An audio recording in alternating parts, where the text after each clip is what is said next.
خدمت ہوگی۔ صاحب سمو امیر شیخ تمیم بن حمد آل ثانی اور یوکرین کے صدر کے درمیان آج ہونے والے مذاکرات میں دو طرفہ تعاون میں اضافے کا موضوع بھی زیر بحث آیا، اور اس میں بطور خاص ایندھن اور توانائی، سرمایہ کاری یعنی انویسٹمنٹ، فوڈ سیکیورٹی اور انفراسٹرکچر کے شعبے بطور خاص قابل ذکر ہیں۔ اس کے علاوہ دونوں رہنماؤں نے مختلف علاقائی اور بین الاقوامی تازہ ترین حالات کا جائزہ لیتے ہوئے کووڈ-19 نامی وبا کے اثرات سے نمٹنے کے لیے بین الاقوامی تعاون کی اہمیت پر زور دیا ہے۔ قطر فاؤنڈیشن برائے تربیت و سائنس و سماجی ترقی کے بورڈ آف ڈائریکٹرز کی سربراہ صاحبۃ السمو شیخہ موزہ بنت ناصر سے یوکرین کے صدر کی اہلیہ محترمہ اولینا زیلینسکا کی ملاقات میں مشترکہ دلچسپی کے متعدد موضوعات، خاص طور پر تعلیمی شعبے میں قطر فاؤنڈیشن اور تعلیم سب سے بالا فاؤنڈیشن کے ساتھ تعاون کو فروغ دینے کے وسائل پر بات چیت کی گئی ہے۔ صاحب سمو امیر کی اہلیہ شیخہ جواہر بنت حمد بن سہیم آل ثانی سے بھی آج یوکرین کے صدر کی اہلیہ محترمہ اولینا زیلینسکا نے ملاقات کی، جس میں مشترکہ دلچسپی کے متعدد موضوعات پر تبادلہ خیال کیا گیا۔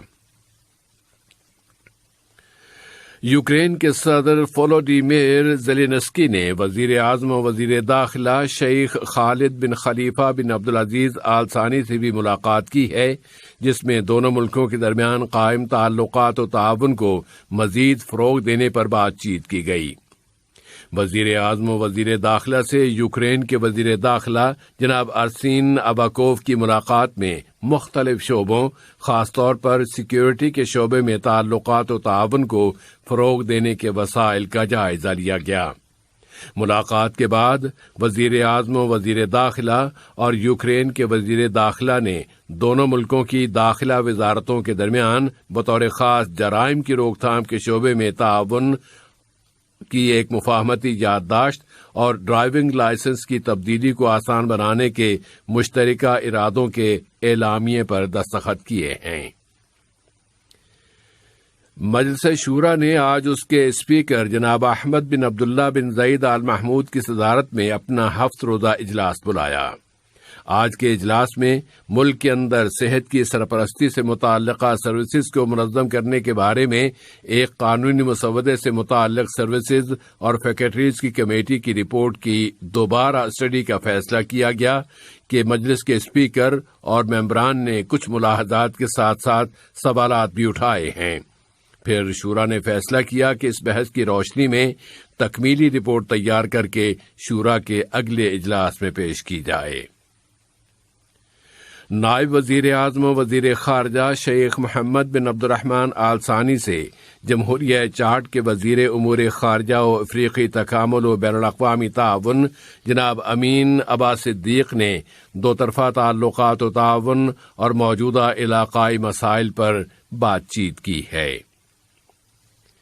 قطر نے خلیج کی عرب ملکوں کی کونسل برائے تعاون کے ملکوں کی داخلہ وزارتوں کے انڈر سیکرٹریز کے 11ویں اجلاس میں شرکت کی ہے۔ ویڈیو کمیونیکیشن کے ذریعے منعقد ہونے والے اس اجلاس میں یہاں کے جنرل سیکیورٹی کے ڈائریکٹر میجر جنرل سعد بن جاسم الخلیفی نے قطر کی نمائندگی کی، اور اجلاس میں کونسل کے ملکوں کے درمیان سیکیورٹی کے شعبے میں تعاون کے متعدد موضوعات پر بحث کی گئی۔ قطر اب کورونا وائرس کے خلاف ویکسین کی 1 ملین ڈوزز کے قریب پہنچ گیا ہے، اور اب تک یہاں 9,34,843 ڈوزز دی جا چکی ہیں۔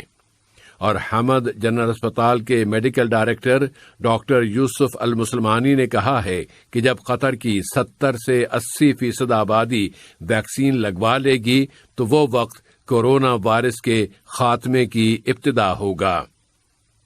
وزارت صحت نے اعلان کیا ہے کہ گزشتہ 24 گھنٹوں کے دوران ملک میں کووڈ-19 کے مزید 910 مصدقہ کیسز رجسٹر ہوئے ہیں۔ ان میں سے 151 وہ مسافر ہیں جو بیرون ملک سے دوحہ واپس آئے ہیں۔ وزارت صحت کے اعلان کے مطابق مزید 489 بیمار گزشتہ 24 گھنٹوں کے دوران صحت یاب ہو گئے ہیں۔ اس طرح یہاں اس بیماری سے شفا پانے والوں کی مجموعی تعداد اب 166,441 ہو گئی ہے۔ 3 اور مریض فوت ہو گئے ہیں جن کی عمریں 44، 45 اور 58 برس تھیں۔ ملک میں صحت کی صورتحال سے متعلق وزارت صحت نے اب فیصلہ کیا ہے کہ ویکسینیشن کے حصول کے لیے کسی بھی شخص کو اس وقت قطر کنونشن سینٹر میں داخل ہونے کی اجازت نہیں دی جائے گی جب تک کہ اس کی احتراز ایپ کا رنگ سبز یعنی گرین نہیں ہوگا۔ وزارت صحت نے کہا ہے کہ کووڈ-19 کا ٹیسٹ کرانے والے کو گھر پر رہتے ہوئے انتظار کرنا ہوگا اور رزلٹ آنے تک تمام تر احتیاطی تدابیر اختیار کرنا ہوں گی، اور ویکسینیشن کے حصول سے پہلے رزلٹ کا نیگیٹو ہونا ضروری ہے۔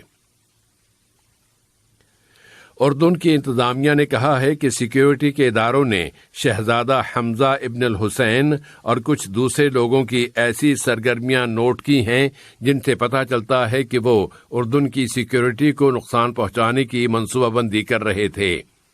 انتظامیہ نے کہا ہے کہ اس مسئلے کی مزید تحقیقات ابھی جاری ہیں۔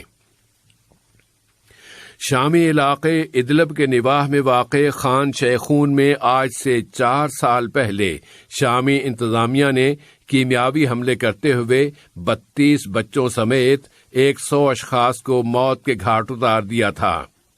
شامی فوجوں نے اپنے ان حملوں میں سیرین نامی گیس استعمال کی تھی، اور اس قتل عام کے 4 سال بعد امریکہ کی وزارت خارجہ نے کہا ہے کہ اسد انتظامیہ کا محاسبہ ضروری ہے۔ ایران کے ایٹمی سمجھوتے سے متعلق کل ویانا کے اجلاس پر ساری دنیا کی نظریں لگی ہوئی ہیں۔ اس میں امریکہ سمیت اس سمجھوتے کے پارٹنرز شریک ہوں گے، لیکن امریکہ تہران کے ساتھ براہ راست مذاکرات نہیں کر سکے گا۔ ایران کی وزارت خارجہ کے ترجمان سعید خطیب زادہ نے اس اجلاس کو کم اہم قرار دینے کی کوشش کی ہے اور کہا ہے کہ یہ سابقہ اجلاسوں سے کوئی مختلف اجلاس نہیں ہوگا۔ اور کونگو ڈیموکریٹک کے دارالحکومت کنشاسا میں آج دوبارہ وزارتی اجلاس ہو رہا ہے، جبکہ کل کے اجلاس میں تینوں ملکوں کے وزیر کسی نتیجے تک پہنچنے میں کامیاب نہیں ہو سکے تھے۔ مصر اور سوڈان کا اصرار ہے کہ اس بحران کو حل کرنے کے لیے 4 رکنی ثالثی طلب کی جائے۔ ادھر ایتھیوپیا نے کہا ہے کہ النہدہ ڈیم کی تعمیر سے متعلق اگلے چند مہینے فیصلہ کن مہینے ہوں گے۔ آج کا یہ نشریہ ختم ہونے سے قبل اہم خبروں کا خلاصہ ایک مرتبہ پھر پیش خدمت ہے۔